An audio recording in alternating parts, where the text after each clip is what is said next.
갖도록 하겠습니다. 저희는 수원산 축제는 올해 30개국이 참여를 했고요. 그리고 약 200명의 사진가가 참여했습니다. 권준 씨 아까 말했다시피 80명이 참여를 했고, 저희는 그 작가가 운영하는 이제 비영리 사진 축제입니다. 국내에서 거의 유일하다고 볼 수 있고요.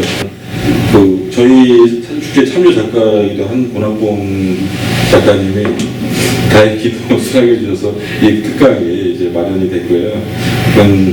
워낙 이 분야의 전문가시라서 사실 이렇게 수락해 주셔서 너무 저희로서는 큰 기쁨이고 오늘 좀 유익한 시간이 됐으면 좋겠고, 저도 저도 이제 많이 배워야 될 것 같고. 그러니까 평소에 궁금한 게 있었던 거를 오늘 이제 수가 적다는 게 또 장점이 있어요. 예, 또 개인적으로 더 많은 질문을 할 수도 있고, 이제 여러분한테 맞춰서 할 수 있으니까 그런 부분을 좀 장점으로 생각하시고 오늘 좀 특강을 시작하도록 하겠습니다. 간단한 소개 좀 하시고 시작하겠습니다. 일단 박수. 고맙습니다. 네, 안녕하세요. 저는 사진가 권학봉이라고 합니다. 얼마 전에 이제 제가 거기 한 반년 이상 이제 아주 그 사진도 못 찍고 완전 올인한 이렇게 책을 딱 썼습니다. 이게 이제 포토샵 라이트룸 사진 보정 강의라는 책인데요. 이걸 써가지고 이제 오늘 이렇게 특별히 그 강의를 할 수 있게 우리 수원 국제 사진 축제 주최자이신 강 작가님이 이렇게 자리를 마련해 주셨습니다. 그러면은 오늘 이렇게 이제 진행하면서 이제 숫자가 별로 안 많으니까 거기 언제든지 그 궁금하신 거나 뭐 혹시 뭐 하는 도중이라도 아무 상관없으니까요. 그렇게 질문을 해 주시면 되고요. 이렇게 편안하게 들어주시면 될 것 같습니다. 그렇게 해서 일단 말씀드린 대로 첫 번째 이제 순서가 책 소개인데 이게 이제 보면은 여기 너무 거기 과격하게 하면 안 되고, 여기 자세한 소개는 거기 유튜브에 가셔가지고 검색하면은 자세한 소개가 나와 있거든요. 그런데 이제 대표적으로 지금까지 나온 책들하고 다른 점이 뭐냐 이러면은, 지금까지 나온 책들은 보면은 어떻게 따라하기 있죠. 이렇게 A를 클릭해가지고 B를 클릭하고 C를 클릭하면은 사진이 이렇게 바뀌었다. 그렇게 이제 끝나는데, 저는 그렇게 만들면 안 된다 그랬어요. 그래서 여기서 중요한 포인트가 사진에 꼭 필요한 이론들이 있어요. 이론. 특히 뭐 비트 심도라든지 얘가 뭐 8비트냐 16비트냐 뭐 니콘 같은 거 뭐 우리는 뭐 14비트 로우 포맷을 지원한다 이러는데, 그 비트라는 정확한 의미를 일단 알아야 된다 해서 이론 부분이 비트 설명과 그 다음에 비트에서 그 개조라는 게 파생이 돼요. 개조. 우리가 디지털 세계에서 사용할 수 있는 명도의 한계, 그러니까 가장 어두운 곳에서 가장 밝은 곳까지의 한계를 규정하는 게 개조거든요. 그 개조도 비트와 굉장히 연관이 있어요. 그런 것부터 해가지고 색 이론, 색에 관해서 우리가 굉장히 많은 그 오해와 그런 어떤 이야기들이 떠도는데, 거기서 색을 우리가 어떻게 정확하게 이해를 하고 사진에서 왜 그게 꼭 필요한지에 대해서 설명을 했는데, 거기에서 이제 중요한 점이 sRGB니 어도비 RGB, 프로포토 RGB 이러는 그런 거를 우리나라에서 이제 색공간이라 그러는데, 정확하게는 색역이라고 말하는 게 저는 맞다고 생각하거든요. 아무튼 그런 식으로 사진에 필요한 다양한 이론들을 저는 많이 넣자 그랬는데, 출판사에서 이거를 빼려고 엄청 노력을 많이 했어요. 왜냐하면은 그런 식으로 이론이 들어가면은 이 책이 이게 사람들이 이렇게 쳐다보고 있을 때 그런 내용이 들어가면은 어려워 보인다 이래갖고 안 팔린다 그러더라고요. 그래가지고 그랬는데, 아무튼 제가 우겨가지고 그렇게 잘 집어넣었습니다. 그리고 라이트룸 뿐만 아니라 사진가가 꼭 필요한 그 포토샵에 그 연관된 왔다 갔다 하면서 사용할 수 있는 그런 기능까지 해가지고 전체 이게 책을 2권으로 나눈 건데, 요거를 이제 그렇게 만들었어요. 그렇게 해서 관심 있으신 분은 이제 서점에 가셔가지고 구입하시면 되고, 오늘자 이제 여기 이 사진 분야 말고 IT 분야 통틀어가지고 교보문고에서 베스트셀러 5위까지 올라갔습니다. 앞으로 많은 이제 성원 부탁드리고요. 네. 그리고 이제 본격적으로 이제 그 라이트룸에 대해서 이야기를 해볼 건데요.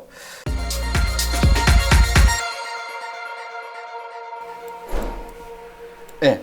여기 보시면은 이제 라이트룸 같은 경우에는 이제 사진 관리, 이제 사진에 이제 어떻게 내가 사진을 찍어 와가지고 이 사진을 어떻게 관리를 할 수 있는지 그런 부분에 대해서 그 라이트룸이 아주 강력한 기능이 있고요. 그 다음에 분류.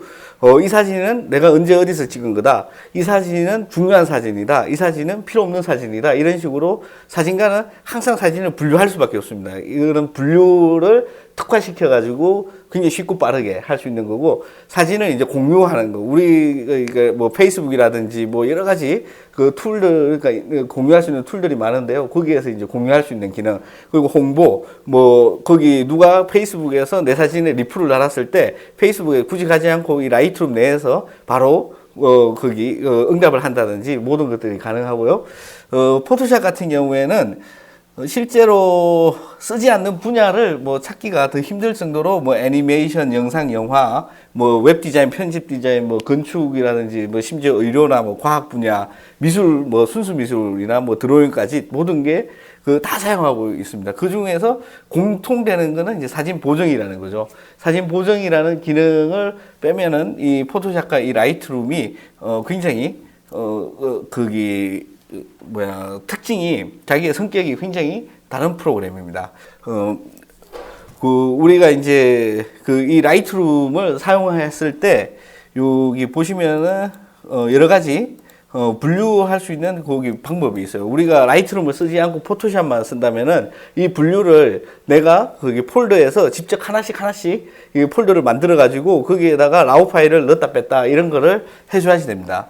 해줘야지 되는데 이런 작업이 라이트룸에서 자동으로 일단 기본적으로 자동으로 되고 조금만 만진다면은 훨씬 더 쉽고 빠르게 된다는 게 라이트룸의 장점이죠. 그래서 예전에는 이게 라이트룸이 나오기 전에는 아마 어도비 브릿지라는 프로그램을 쓰시는 분도 많았고, 그 다음에 뭐 ACDC도 있었고, 뭐 여러 가지 이런 분류를 도와주는 프로그램들이 있었는데 그것이 이제 전부 라이트룸으로 들어왔다고 보면 되죠. 그래서 이게 제가 거기 말씀드리고 싶은 게 이제 카탈로그. 라이트룸은 이 카탈로그라는 이 파일이 아니고 데이터베이스 체계거든요. 이 카탈로그라고 부르는 게. 그래서 이 라이트룸에서는 사진을 불러오거나 사진을 내보내거나 이런 저장하는 그런 기능이 사실적으로는 없습니다. 없고, 사진을 처음 찍었을 때 이 사진을 뭐 100장이든 200장이든 한번 이 라이트룸 내로 불러들인 다음에 내가 사람들이 요청할 때마다 어떤 사람들은 뭐 JPG 파일로 뭐 풀 사이즈를 원할 수가 있고, 어떤 사람들은 뭐 기사에 올릴 거기 때문에 이게 뭐 가로가 뭐 긴 축이 800픽셀 넘지 않게 달라. 뭐 이런 경우도 있고, 많은 어떤 요구 사항에 맞춰서 모든 준비된 상태에서 내보낼 수 있도록 도와주는 게 이제 카탈로그거든요. 이 카탈로그를 반드시 이해해야지 이게 라이트룸에 이제 오해 없이 이 라이트룸의 이제 기능을 잘 쓸 수가 있습니다. 이 라이트룸을 그냥 하나의 이제 보정 프로그램이다. 이걸 가지고 내가 사진을 그냥 보정하는 프로그램인데 포토샵보다는 조금 더 편리하게 만들어진 것 같다. 이 정도로 생각하시면은 라이트룸의 이제 본 기능의 한 10%나 20%밖에 사용할 수가 없는 거거든요. 그렇기 때문에 이 라이트룸을 잘 이해해야지 돼요. 이 라이트룸에 이제 카탈로그를 이용하는 방식을 요걸 이제 제가 그림으로 그렸는데, 라이트룸에서는 원본 파일은 절대 건드리지 않습니다. 원본 파일은 라우 파일 그대로 놔두고, 카탈로그라고 하는 일종의 메모지, 가상의 메모지라고 생각하시면 돼요. 그 메모지에다가 내가 했던 모든 작업을 순서대로 하나씩 다 적어 놓습니다. 만약에 이 포토샵과 라이트룸을 가지고 샌드위치를 만든다. 그러면은 우리가 이제 식빵 위에다가 이제 야채를 얹지겠죠. 야채를 넣는다. 이러면은 포토샵에서는 실제로 식빵 위에 야채를 얹는 그 과정이 있습니다. 있고, 그 다음에 뭐 토마토를 2개 얹어라. 이러면은 토마토 2개가 올라가고, 치즈도 얹고, 그 다음에 식빵을 얹고 하면은 이 과정 하나하나가 일종의 완성된 그런 어떤 결과물로서 데이터 자체가 변하게 되는 거죠. 변하게 되는데, 라이트룸은 전혀 달라요. 이 식빵이라고 하는 원본 라우 파일이 있다. 거기에다가 나는 야채를 얹고 싶다. 그럼 야채를 얹으라고 내가 작업을 하는 거죠. 그러면은 이 카탈로그라는 데이터베이스라는 메모지에다가 야채 얹었음 이렇게 적어 놓는 거죠. 그리고 우리에게 보여줄 때는 마치 야채가 얹어진 것처럼 보여만 주는 거죠. 보여만 주고 이렇게 나머지 과정들도 똑같이 시키는 대로 포토샵처럼 일은 다 해요. 일은 다 똑같이 하는데 거기 실제로는 원본 파일은 그대로 있고 했다고 한 것처럼 우리 눈에만 보여주는 거죠. 그리고 이거를 가지고 최종적으로 JPG라든지 TIFF 파일이라든지 뭐 이런 걸로 이제 내보내기를 할 때 그때 실질적으로 여기 왔던 그 모든 메모를 참고를 해가지고 그때서야 비로소 파일을 거기 라우 파일을 뭐 불러다가 컨버팅을 해가지고 원하는 그 명령했던 그 원하는 그 퀄리티의 어떤 JPG라든지 TIFF 파일로 만들어서 결과물을 내보내는 그런 과정입니다. 그래서 이 라이트룸에 이제 그 카탈로그에는 이제 카탈로그라는 파일을 지금 제가 방금 만든 카탈로그를 보여드리면은 특강이라는 데가 있고 여기 이제 수원 요게 이제 그 카탈로그라는 실제 파일인데요. 이게 깨자고 거의 안 보이는구나. 이 안에 보면은 이렇게 폴더들이 여러 개 있습니다. 이 폴더들이 뭐냐 하면은 이 안에 우리가 열 수도 없고 뭐 알지도 못하는 이런 파일들이 이렇게 무지무지하게 지금 파일 3개만 들어가 있는데도 이렇게 그 안에 이제 알지 못한 이런 파일이 막 생성되죠. 이런 것들이 무지무지하게 많이 쌓여요. 이런 것들이 이제 이 카탈로그 파일이라는 파일의 데이터베이스로 존재하는 거기 때문에 우리가 이제 알 필요도 없고 그거를 열어가지고 뭐 보거나 할 수도 없지만은 이 라이트룸에서는 이 사진 하나를 위해 가지고 다양한 메모지를 사용을 하고 있다. 그렇게 생각하시면 됩니다. 그러면은 이제 카탈로그에 이제 카탈로그라는 거기에 이제 저장되는 것들이 뭐냐 이러면은 이제 폴더 구조. 우리가 이렇게 분류를 했든지 별표를 줬든지 뭐 별점을 줬든지 아니면은 거기다가 뭐 깃발을 꽂았든지 이런 폴더 구조. 그다음에 개인 설정. 그 다음에 사진을 우리가 라이트룸에서 만지지 않습니까? 그럼 이제 사진 보정의 내용, 우리가 보정했던 모든 사진의 내용을 다 기록을 해둡니다. 그리고 사진 파일에 이제 미리 보기 파일도 이 카탈로그에 이제 같이 포함되는 거죠. 그 다음에 이제 아주 중요한 이제 키워드나 이제 제목, 캡션 이런 것들 역시 모두가 이제 카탈로그에 저장이 됩니다. 다시 말해서 원본 이 라우 파일만 빼고 작업했던 모든 내용이 실제로는 카탈로그에 저장이 된다고 보시면 됩니다. 그래가지고 이 사진이 어마어마하게 늘어났을 경우에 이 카탈로그라는 이 데이터베이스가 가끔씩 엉킬 수가 있거나 에러를 발생시켜요. 그러면은 했던 모든 내용들을 복구를 할 수가 없기 때문에 그 라이트룸에서는 정기적으로 거기 백업을 해달라 그런 식으로 요청을 보냅니다. 그 백업을 하면은 이게 아까 이 해상도 잘 안 보이는데 요 파일이나 요 구조나 이걸 전부 다 거기 라이트룸에서 알아가지고 zip 파일로 압축을 시킨 다음에 요 위에다가 백업이라는 폴더를 만들어 가지고 자기가 이제 거기다 보관을 하게 돼요. 그 백업 파일이 만약에 오래된 것 같은 경우에는 지워도 아무 상관 없습니다. 백업 파일은. 카탈로그 없이 이제 그 라이트룸을 실행시킬 수 있냐라는 물음인데요. 그 카탈로그 없이 라이트룸을 전혀 실행이 될 수가 없어요. 왜냐하면은 카탈로그라는 게 일종의 메모지인데 메모지 없이 이 사진을 불러올 수도 없고 아무 작동을 안 하기 때문에 실행 자체가 안 됩니다. 그런데 처음 라이트룸을 받아가지고 써보면 바로 열리죠. 바로 사진도 불러올 수가 있고 그거는 이제 임시로 디폴더라는 카탈로그를 만들어 뒀기 때문에 그런 거를 이제 할 수가 있는 거고요. 만약에 이제 새로 만약에 라이트룸을 새로 시작하거나 아니면은 기존에 이제 카탈로그가 너무 지저분하거나 뭐 자기가 원했던 대로 그게 이제 도저히 작업하기에 너무 힘들어서 완전히 새로 만들어야 되겠다. 그럴 경우에는 이제 자기가 원하는 대로 카탈로그 파일을 저장을 새로 만들어서 저장을 해두면 되죠.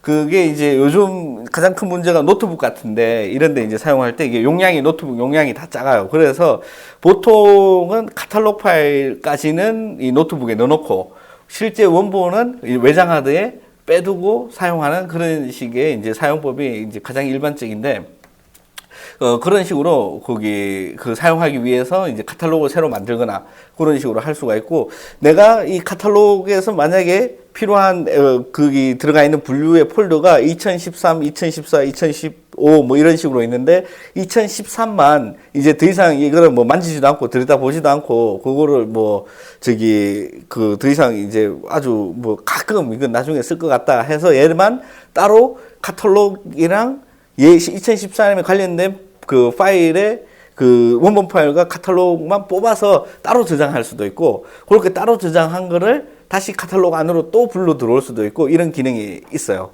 그래서 보통 라이트룸을 설치를 해가지고 사용을 할 때 카탈로그를 얼마나 만드냐 이러면은 보통 딱 한 개 만듭니다. 딱 한 개 만들어서 거기에서 모든 작업을 다 처리하는 게 가장 빠르고 가장 효율적인 방법이에요. 그리고 어도비에서 주장하듯이 이 라이트룸에 이 카탈로그는 최소한 100만 장 이상의 사진을 핸들링 할 수 있다라고 자랑을 막 하는데, 써보면은 보통 한 10만 장에서 20만 장까지는 무리 없이 잘 작동하는 것 같아요. 그렇기 때문에 그 카탈로그는 적게 만들면 적게 만들수록 편리하다. 그리고 이 카탈로그를 만약에 새로 만들어서 카탈로그 A로 만든 파일을 거기 카탈로그 A로 만드는 걸로 라이트룸을 열었을 때와 카탈로그 B로 만드는 걸 열었을 때는 완전히 다른 라이트룸의 이제 설정부터 그게 완전히 다른 그 라이트룸이 됩니다. 그래서 A에서 편집했던 똑같은 사진을 불러오더라도 카탈로그 A에서 편집했던 내용은 카탈로그 A에만 있는 거죠. B에는 B에서 편집한 것만 있고, 그렇기 때문에 이런 애들을 자꾸 만들어 놓으면은 그러니까 내가 이 사진을 어디서 편집했는지 자꾸 찾아야 되기 때문에 굉장히 힘들어요. 그래서 항상 카탈로그는 하나로 만들고 그 카탈로그 안에서 자기가 폴더라든지 여러 가지 정리할 수 있는 방법, 그런 것들을 동원을 해가지고 우리가 만들어야 된다. 카탈로그를 예.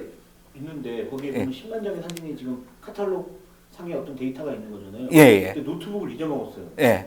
그러면 그냥 이건 좀 원본, 매장에는 그냥 원본만 있는 거네요. 그렇죠.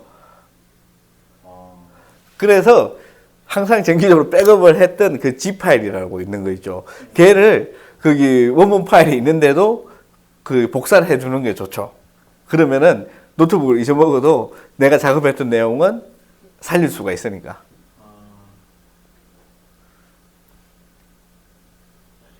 예. 왜냐면 노트북 잊어먹으면 안에 있는 내용을 다룰 수가 없어가지고 잊어먹을 수밖에 없어요. 그래서 이 라이트룸을 중심으로 사용하다가 보면은 가장 중요한 파일이 두 가지가 있습니다. 하나는 원본 파일, 원본 라우 파일인데 이거를 잊어먹으면은 복구할 방법이 없죠. 이거는 반드시 자기가 백업을 열심히 하고 지켜야지 되고, 두 번째로 카탈로그 파일입니다. 아까 말씀드렸듯이 이 카탈로그 파일이라는 게 하나의 파일이 아니고 아까 말했던 그 폴더랑 그 뭉치들을 반드시 정기적으로 안전한 곳에 계속 복사를 해둬야지 돼요. 그렇게 해서 딱 두 개만 지키면은 자기가 이제 작업했던 내용이라든지 중요한 것들은 이제 계속 이어나갈 수가 있는 거죠.